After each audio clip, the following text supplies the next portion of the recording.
আসসালামু আলাইকুম রহমতুল্লাহি ওবরাকাতুহু। গতানুগতিক না পড়ে শুদ্ধ করে পাঠ করেন, আপনার নামাজ শুদ্ধ হবে। ঠিক আছে, তাহলে চলুন আমরা সূরা কাউসারের বানান এবং কায়দাগুলো জেনে নিই।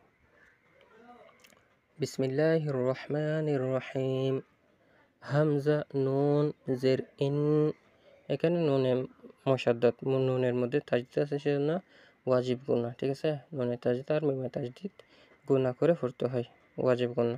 ইন, নুন আলিফ জবর না, জবর বাম পাশে কালি আলিফ মদের হরফ। ইন্না, হামজা আইন জবর আ, ইন্না আ। এখানে মদের হরফের পর দ্বিতীয় শব্দের শুরুতে হামজা আসছে, মধ্যে মুনফাসিল হয়েছে, অর্থাৎ 3 আলিফ টেনে পড়তে হবে।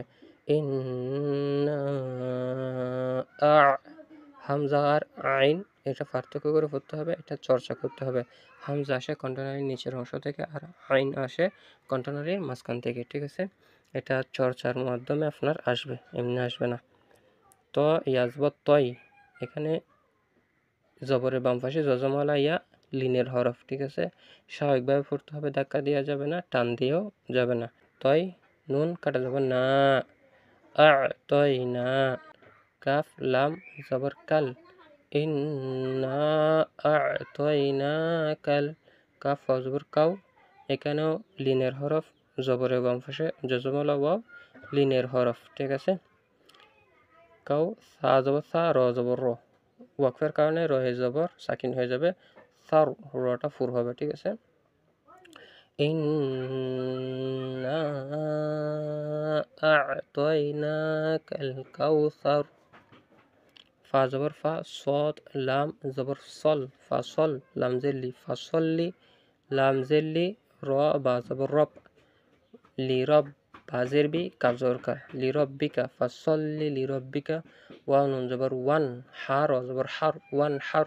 নুন সাকিন এবং তানবিনের কায়দা আসছে, নুন সাকিনের পর যদি ইজাহারের হরফ থেকে কোন একটি হরফ আসে তাহলে ইজাহার হবে, অর্থাৎ গুণ ব্যতীত পড়তে হবে। ঠিক আছে, ওয়ান হার।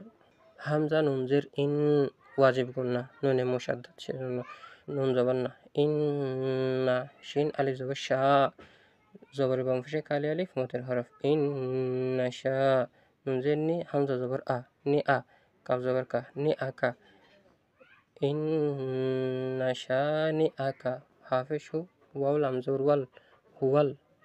হামজা বা জবর আবে, বাটা কলকলার হরফ, কলকলা করতে হবে। হুয়াল আবে, তা র জবর তার, হুয়াল আবে তার। বিসমিল্লাহির রহমানির রহিম। ইন্না আ'তাইনাকাল কাউসার, ফাসল্লি লিরাব্বিকা ওয়ানহার, ইন্না শানিআকা হুয়াল আবতার।